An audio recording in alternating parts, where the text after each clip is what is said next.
예, 오늘 우리에게 주시는 하나님의 말씀은 데살로니가 전서 2장 14절에서 16절의 말씀입니다. 데살로니가 전서 2장 14절에서 16절까지의 말씀입니다. 제가 봉독해 올리도록 하겠습니다. 형제자매 여러분, 여러분은 그리스도 예수 안에서 유대에 있는 하나님의 교회들을 본받는 사람이 되었습니다. 그들이 유대 사람에게서 고난을 받은 것과 같이 여러분도 여러분의 동족에게서 똑같은 고난을 받았습니다. 유대 사람은 주 예수와 예언자를 죽이고 우리를 내쫓고 하나님을 기쁘게 해드리지 않고 모든 사람에게 적대자가 되었습니다. 그들은 우리가 이방 사람에게 말씀을 전해서 구원을 얻게 하려는 일까지도 방해하고 있습니다. 그리하여 그들은 자기들의 죄의 분량을 채웁니다. 마침내 하나님의 진노가 그들에게 이르렀습니다. 아멘. 예, 오늘 그 설교를 시작하기에 앞서서 제 이야기로 설교를 시작하는 것을 양해해 주시기 바랍니다. 내년이면 제가 제 아내랑 이제 결혼한 지 10년이 되어 갑니다. 2012년도에 결혼을 했으니까 내년이면 10년 이제 되는 거 됩니다. 10년이 되는데 처음 2, 3년 차가 되었을 때 어디 가서 명함도 못 내밀었습니다. 제가 이제 결혼을 했다 뭐 이런 것에 대해서 결혼한 지 뭐 2, 3년 차 돼서 뭐 결혼에 대해서 이야기한다는 게 이게 좀 부끄러운 일이었습니다. 근데 이제 10년쯤 됐으니까 명함 좀 내밀 수 있지 않을까 그런 생각 해 봅니다. 이렇게 결혼을 시작해서 결혼 생활을 해오면서 하나님께서 남자와 여자가 부모를 떠나서 한 몸을 이루게 하신 것이 무엇인지를 조금씩 알아가는 것 같아요. 결혼이 두 사람이 한 몸이 된 것이기에 기쁨도 좀 2배가 되는 것 같고요. 그리고 유익함도 여러 가지로 2배가 되는 것 같습니다. 그런데 두 사람이 한 몸이 되었기에 슬픔도 저는 2배가 되는 것 같아요. 고난도 2배가 되는 것 같습니다. 홀로 있을 때에는 뭐 제가 생각하거나 만나지도 않았을 그런 세상에 대한 슬픔과 아픔도 결혼을 했기에 제가 만나게 되더라는 겁니다. 고난을 둘이 한 몸이 되었기에 만나고 피부로 맞닥뜨리게 되는 것 같아요.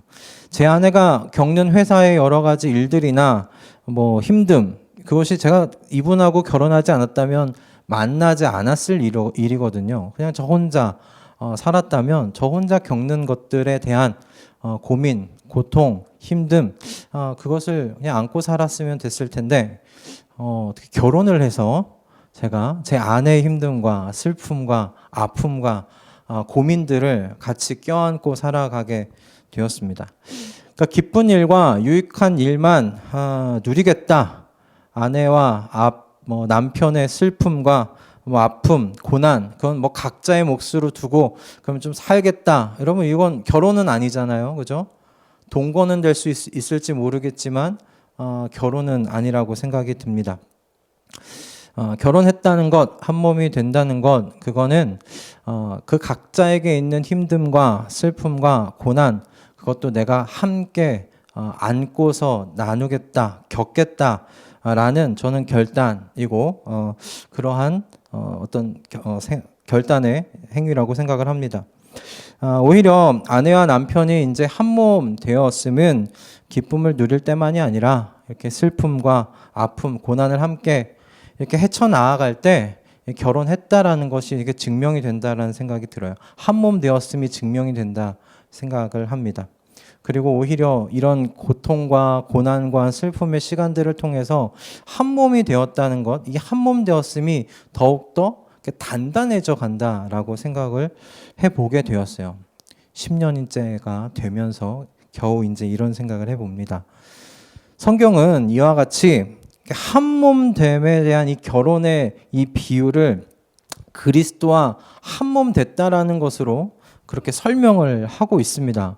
우리는 이것을 좀 어려운 말로 뭐 연합이라는 단어로도 사용을 하고 있는데 이에 대한 그 예수님께서 비유하신 성경의 유명한 비유가 저는 포도나무 비유라고 생각해요. 해요. 요한복음 15장에 기록되어 있는 이 포도나무 비유, 예수님께서 포도나무시고 성부 하나님께서 농부 되심으로 시작되는 이 이야기는 그 말씀의 요지가 사실 가지가 되는 우리는 포도나무 되시는 예수님께 붙어 있을 때에야만 열매를 맺을 수 있음에 대하여서 지금 예수님께서 가르치신 말씀이십니다.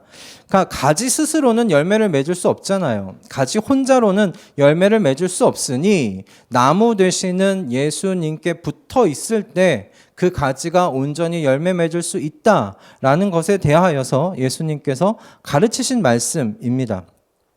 너희가 내 안에 머물러 있고 내가 너희 안에 머물러 있으면 그는 많은 열매를 맺는다. 너희는 나를 떠나서는 아무것도 할 수 없다라고 예수님께서 그렇게 가르치시고 말씀하셨어요. 그러니까 예수님께서 너희가 많은 열매를 맺으려면 나를 떠나서는 안 된다라고 말씀하시면서 그래야 이 많은 열매를 통해서 하나님 너희 아버지가 영광 받을 거다라고 그 말씀을 이어가십니다. 그런데 포도나무와 이 가지가 한 몸 된다는 것은 그러니까 열매 맺는 가지로서만 생각하고 끝낼 일이 아니라는 거예요.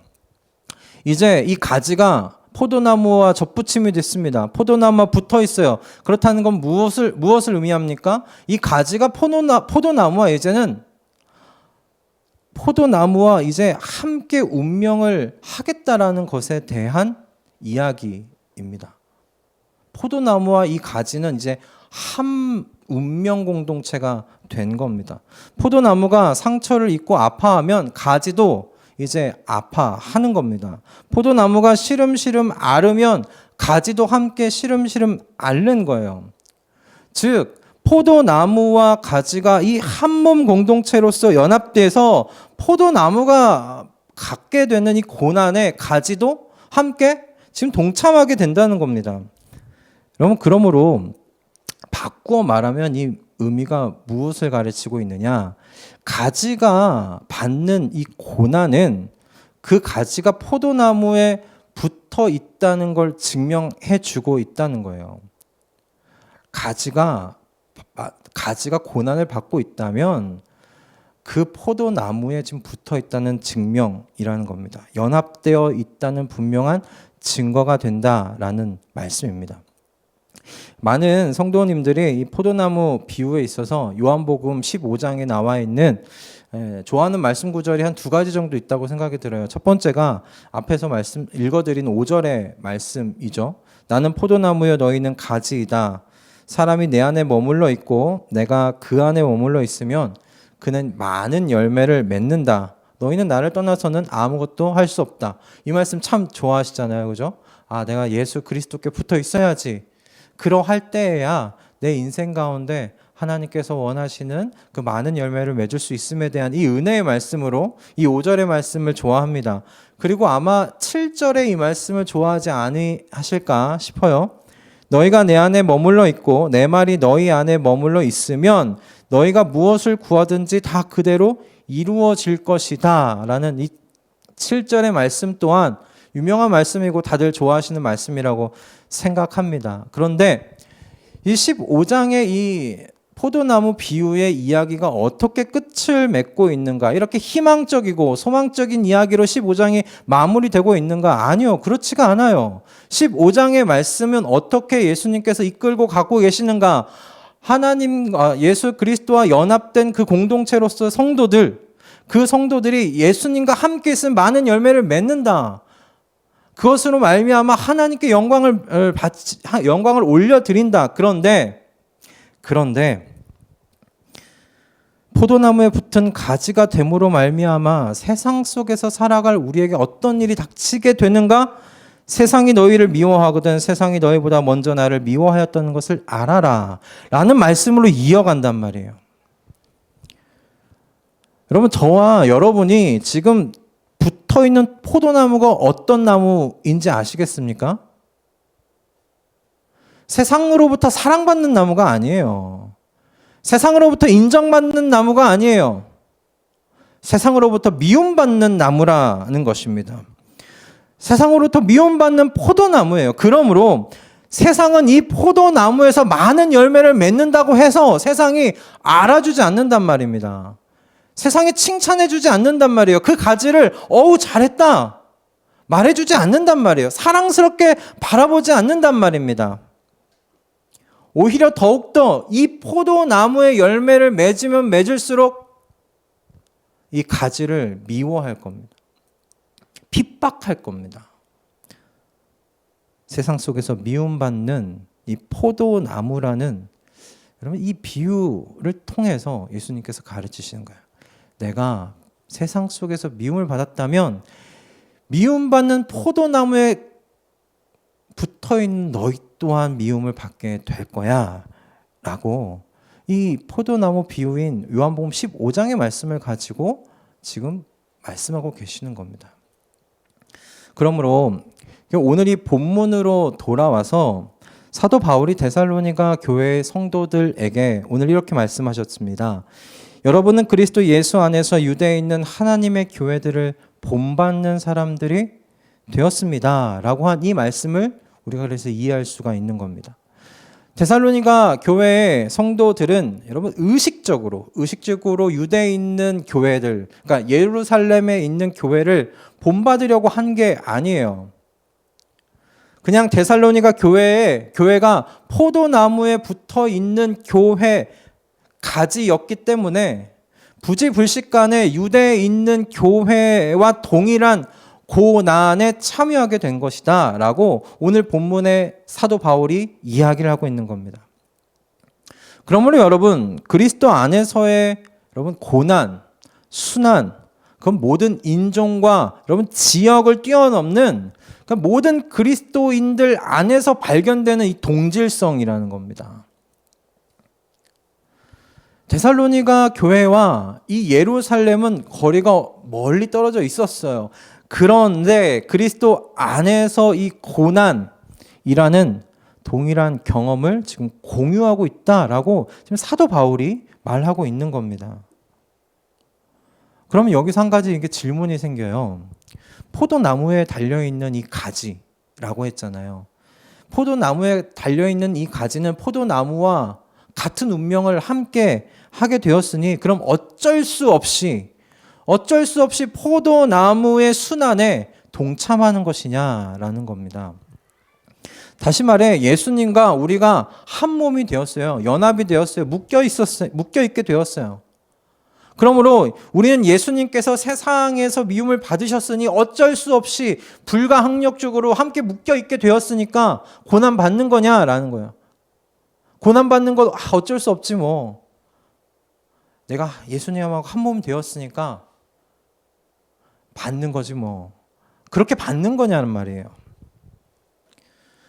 여러분 사도 바울이 담메색 도상에서 주님을 만나서 시력을 잃었죠. 그리고 어찌할 바를 모르고 있을 때 주님께서 다마스쿠스에 있는 아나니아라는 사람에게 나타나셔서 사도 바울의 눈을 뜨게 해줄 것에 대해서 말씀을 하셨어요. 그때 당시에 아나니아가 사도 바울을 알았어요. 교회를 어떻게 핍박하는지 그 명성을 익히 듣고 알고 있었기 때문에 아나니아는 하나님, 제가 굳이 가서 그의 눈을 뜨게 할 필요가 있겠습니까? 그런 취지로 말씀드립니다. 그랬더니 주님께서 아나니아에게 사도 바울이 내가 어떻게 쓸 그릇인지 이렇게 말씀하십니다. 내 이름을 이방 사람들과 임금들과 이스라엘 자손들 앞에 가지고 갈 내가 택한 그릇이며 또한 내 이름을 위하여 얼마나 많은 고난을 받아야 할지를 내가 그에게 보여주려고 한다 라고 아나니아에게 하나님께서 말씀을 하십니다. 이 말씀을 보면 여러분 사도 바울은 고난받기 위해 선택된 도구처럼 보입니다. 그의 의사와는 상관없이 내가 이 사도 바울을 선택했기에 그가 고난받는 도구가 된 것처럼 우리가 이 말씀이 이해가 돼요. 이제 사도 바울의 남은 인생은 어떤 인생인가? 고난의 인생, 고난받는 인생처럼 이 말씀이 이해되기도 합니다. 그런데 헬라어 원문을 보면 이런 오해가 좀 풀리게 돼요. 헬라어 원문에는 해를 받아야 할 것이라고 되어 있는 이 본문이 데이 파데인이라는 말씀으로 기록되어 있어요. 근데 이 데이가 무슨 뜻이냐면 필연적인 그 의무를 나타내는 그 데이입니다. 그리고 뒤에 있는 이 파데인은 고난받다라는 헬라어 단어였던 그 파스코에서 파생되어진 단어인데 이 단어의 형태가 능동형이에요. 능동형이에요. 그러므로 이 말씀이 어떤 의미를 가지게 되냐면 다메섹 도상에서 주님을 만난 사도 바울은 이제 앞으로 어떤 인생을 살게 되는가? 필연적으로 스스로 고난을 택하며 살아가는 사람이 된다라는 의미예요. 파스코가 이게 수동태였다면 의미가 아예 바뀝니다. 불가항력적으로 이제 사도 바울이 본인은 원하지 않는데 고난을 당하면서 사는 그런 인생이 된다는 것이죠. 수동태는. 하지만 헬라어 원문에 이 파데인이라고 이야기하는 능동태를 씀으로 말미암아 사도 바울이 직접 그가 원해서 고난을 선택하면서 살아가는 그 고난에 참여한 사람이 된다라는 말씀으로 이 말씀을 기록하고 있단 말이에요. 여러분, 이 일이 사도 바울에게만 일어난 일입니까? 아니면 저와 여러분에게도 동시에 같이 일어난 일입니까? 저는 저와 여러분에게도 동일한 일이 일어났다고 믿습니다. 인종과 지역을 뛰어넘어 모든 그리스도인들 사이에 일어난 동일한 체험이고 경험이라고 저는 믿습니다. 사람의 몸으로 이 땅 가운데 오신 그 하나님의 아들 그 그리스도, 우리의 모든 죄를 짊어지시고 우리를 사랑하사 십자가에 달리신 십자가 위에 그 그리스도, 우리에게 부활의 소망이 있음을 알게 하셔서 하늘을 보게 하신 부활의 그 그리스도를 여러분, 이 인격적인 만남은 모든 사람들을 어떤 사람으로 만드는가? 이 파데인의 사람으로 만든다는 거예요. 고난을 능동적으로 선택하는, 그렇게 예수 그리스도 안에서 고난을 선택하면서 살아가기를 소원하고 열망하는 사람으로 만든다는 겁니다. 이분을 위해서라면 내가 필연적으로 고난을 선택하겠다라고 고백하는 사람들로 만들어간다는 겁니다. 여러분, 그렇지 않습니까? 나를 향하신 이 예수 그리스도, 그분의 여러분 이 사랑이 우리를 이 고난의 자리 가운데 우리를 강권하지 않습니까? 여러분 때문에 데살로니가 사람들이 우상을 버린 거예요. 그들이 과거의 삶과 가치관을 죄의 잔재를 버려버린 겁니다. 그들의 삶의 방식을 이제는 바꾸어 간 거예요.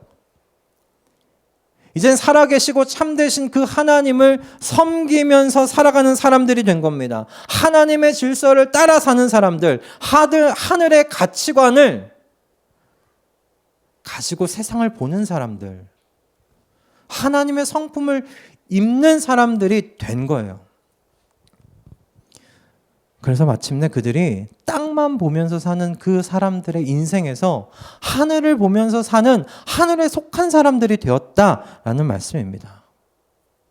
저는 이것이 땅끝까지 주님의 증인으로서 살아가는 사람들의 삶의 모습이지 않겠나 싶어요. 이 데살로니가 교회의 이 성도들이 보여준 이 삶이, 이 모습이 땅끝까지 주님의 증인으로서 부름받은 사람들의 삶의 모습이지 않겠느냐는 겁니다.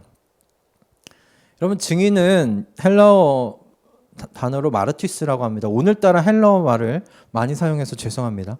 헬라어로 마르티스라고 그래요. 근데 이 마르티스에서 이게 파생된 단어가 있는데 그게 마터입니다. 근데 마터의 뜻이 순교자예요. 여러분, 그러므로 땅끝까지 주님의 증인으로서 살아간다는 것, 이거 그냥 어영부영 살아갈 수 있는 게 아니에요. 뭐 되면 되는 대로 살아가 보지 뭐, 이런 자세로 증인으로서의 삶을 살 수 있다는 것이 아닙니다. 주님의 증인, 여러분이 마르티스로 산다는 것은 오늘 여기서 내가 순교의 고난을 선택하면서 살겠다는 그런 결단, 필요하다는 것입니다. 여러분 어찌 이 과거의 그 삶의 방식과 가치관을 버리는 것이 여러분 쉬운 일이겠습니까? 어려운 일입니다. 이 땅에서 하나님을 신뢰함으로 하나님의 질서를 따라 내가 살겠다라고 그렇게 결단하는 게 여러분 그게 얼마나 큰 용기가 필요한 일입니까? 모두가 땅을 보면서 살 때 땅에서의 삶을 영위하기에 몰두하면서 그렇게 살아가는 이 곳에서 하늘에서의 삶을 말하고 하늘에서의 삶을 준비하는 여러분 그 삶을 우리가 어찌 여기서 이해받을 수 있겠어요? 그 이해받지 못함에 대한 여러분 우리가 또한 용기가 좀 필요하다고 생각합니다. 여러분 그러나 그것이 내가 살아 계시며 참되신 그 하나님을 섬기는 증인됨을 드러내는 삶이라면 어떻게 해요? 살아가야 되지 않겠습니까? 여러분 마르티스의 삶은 그냥 어영부영 얼렁뚱땅 살 수 있는 것이 그래서 아니라는 것입니다. 저와 여러분이 이 마르티스의 삶으로 살기를 결단한다면 여러분 고난받기도 결단해야 한다라는 것입니다. 여러분이 그리스도의 포도나무에 붙어있는 가지가 되기를 원하신다면 포도나무와 함께 고난받는 것, 그걸 당연하게 여기실 수 있어야 하지 않겠느냐라는 거예요. 그런데 문제는 전 이거 같아요. 2000년 전에 그 예루살렘과 데살로니가 교회 성도들이 받았던 이 고난의 내용과 2000년 후를 살아가고 있는 오늘날 우리가 받는 고난의 모습이 이게 동일한가 하는 것입니다. 저는 그렇지 않다는데 우리가 당하는 좀 문제가 있지 않을까라는 생각이 들었어요. 지금으로부터 30년 전만 해도 사실 제가 초등학교 시절이었습니다.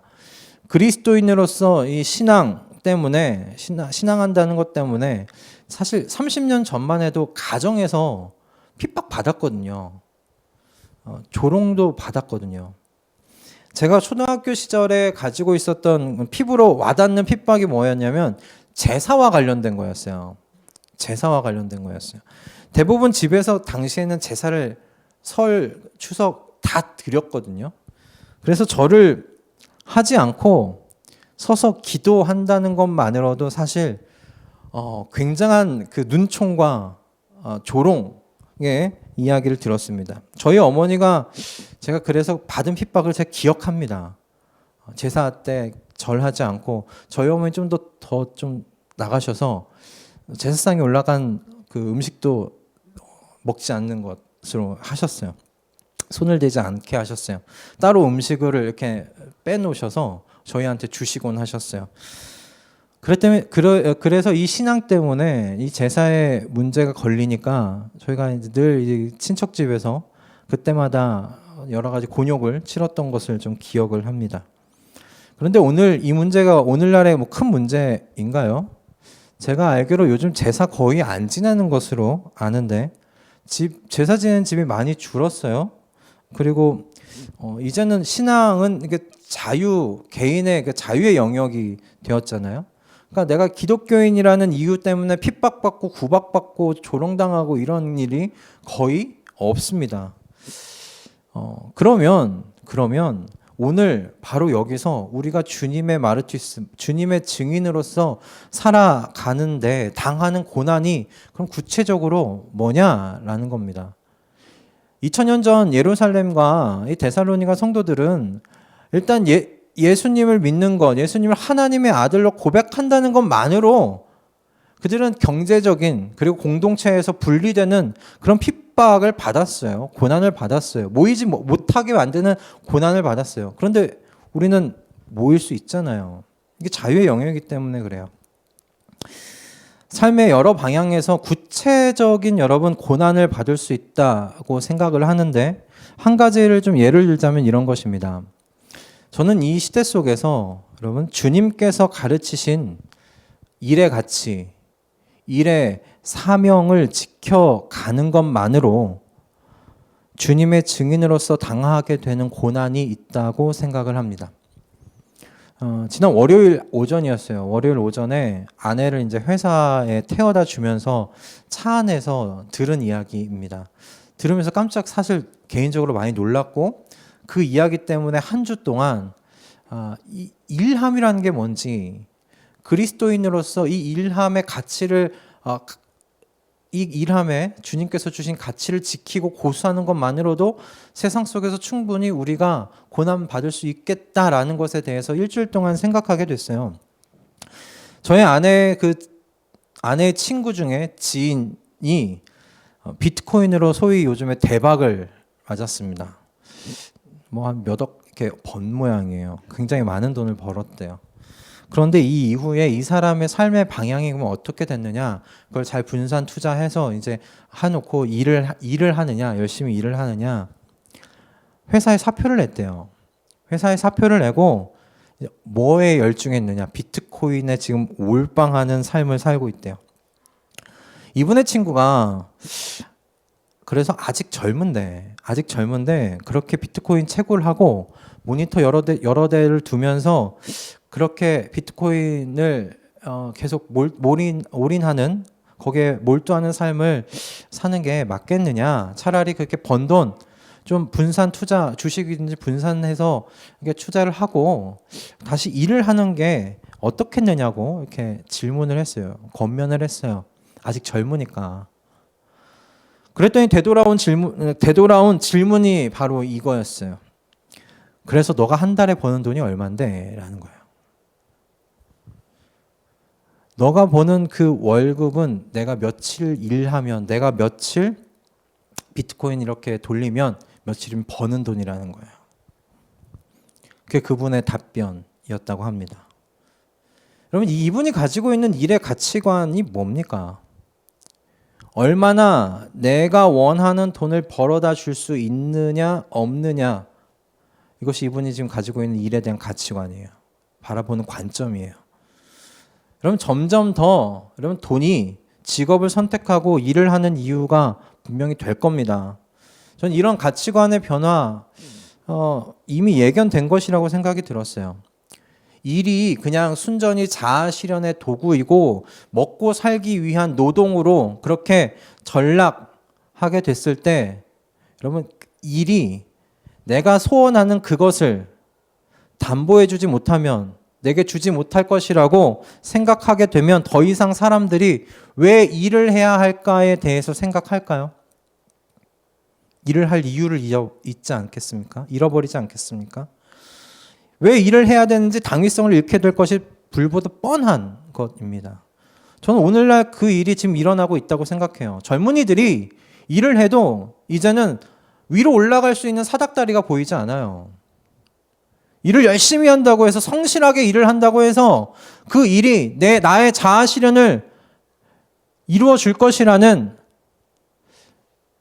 그런 믿음을 줄 수 없는 지경에 지금 이르고 있다라고 생각이 들어요. 그래서 위험성이 높더라도 투기 형식으로 그렇게 빚을 내서 주식하고 비트코인 하는 것 아니겠느냐라는 생각을 해보는 겁니다.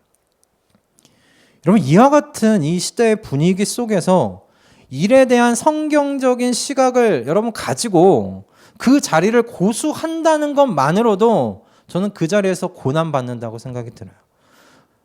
주님의 마르티스로서 고난에 참여한다는 것이라고 생각을 합니다. 여러분, 성경은 일을 뭐라고 이야기하냐면 소명이라고 이야기를 합니다. 여러분, 성경은 일은 그냥 먹고 살기 위한 도구라고 이야기하지 않아요. 일은 우리의 자아를 실현하는 도구라고 이야기를 하지 않고 일은 하나님께서 주신 소명이라고, 부르심이라고 이야기를 합니다. 아담과 하와에게 주어진 여러분 일은 하나님께서 이 세상에 창조하시고 심겨두신 그 하나님의 상상, 마음속에 있는 그 계획과 아름다움을 그 일을 통해서 드러내는 것이었어요.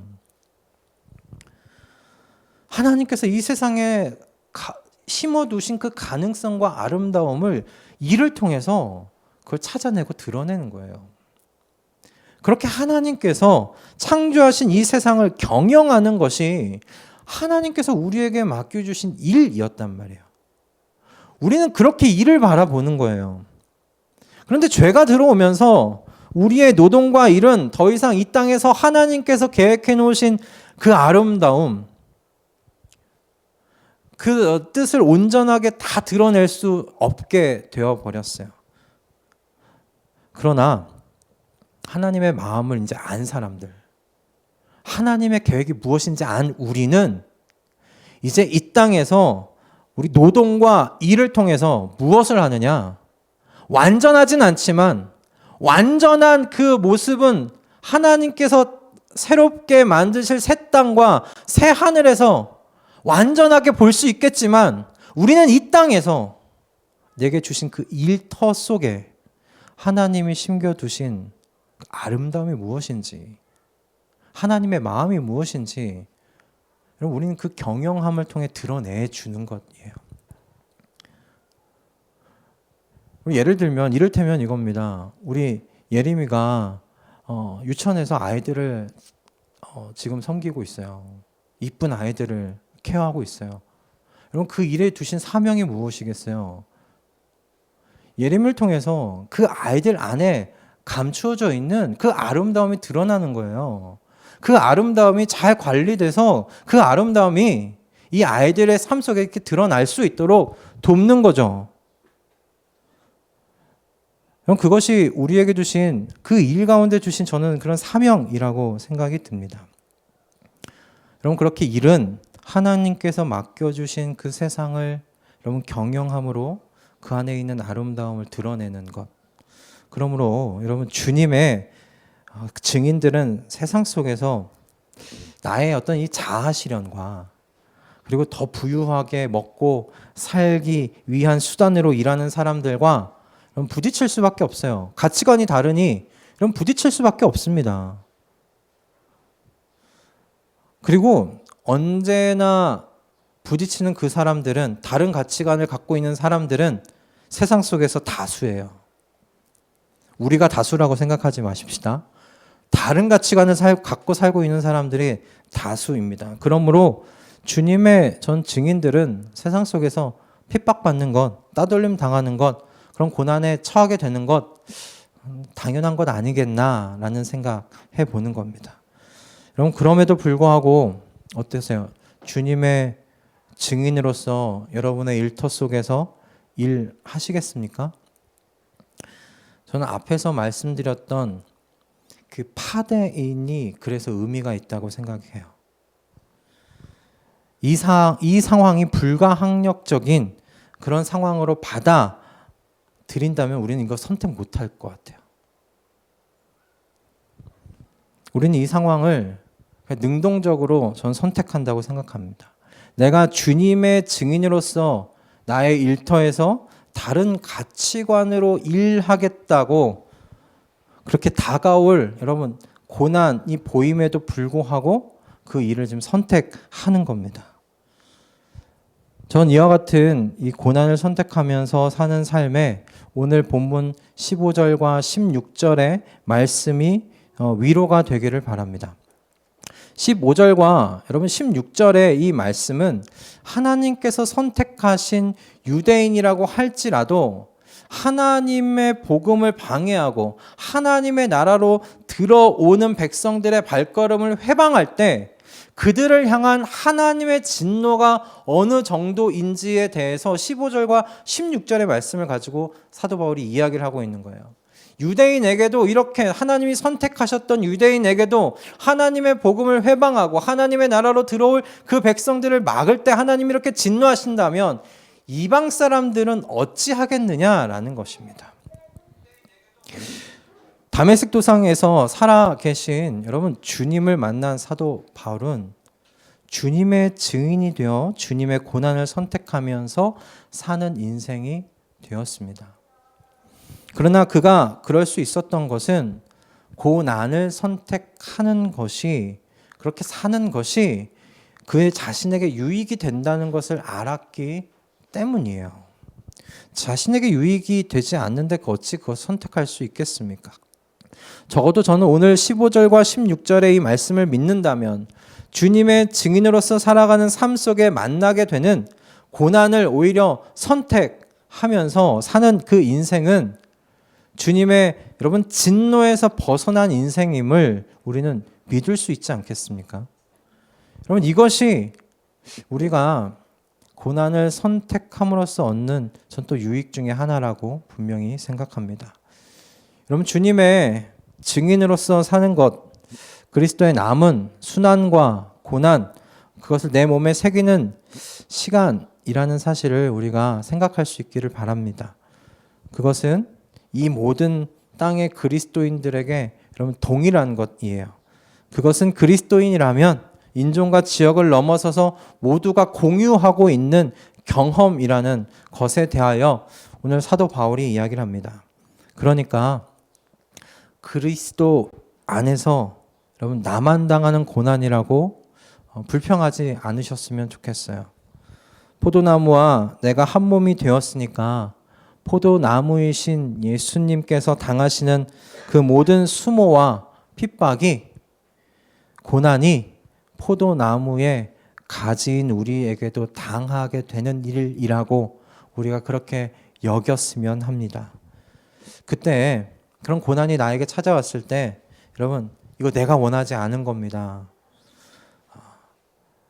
포도나무에 붙어있는 가지이기에 불가항력적으로 내가 당하는 것입니다 라고 말하기보다 내가 능동적으로 내게 은혜 주신 그 주님, 나를 위해 십자가에 달려 죽기까지 나를 사랑하사 나를 위하여 그 몸을 내어주신 그 하나님, 그 하나님의 아들 예수 그리스도를 그 믿는 그 믿음으로 그 고난을 선택하는 자세로 그리스도와 함께 고난을 당하는 경험하는 저와 여러분이 다 되었으면 좋겠습니다. 하나님께서 주님의 고난에 동참한 이들을 축복하시며 주님의 증인들을 핍박하는 이들 위해 머지않아 그 진노의 그분의 진노를 드러내시겠다고 약속하신 15절과 이 16절의 말씀이 우리 모두에게 위로가 되었으면 좋겠고요. 그 위로를 붙드시고 이번 한 주도 여러분의 일터에서 삶의 자리에서 주님의 증인으로서 힘있게 사시는 저와 여러분 다 되셨으면 합니다.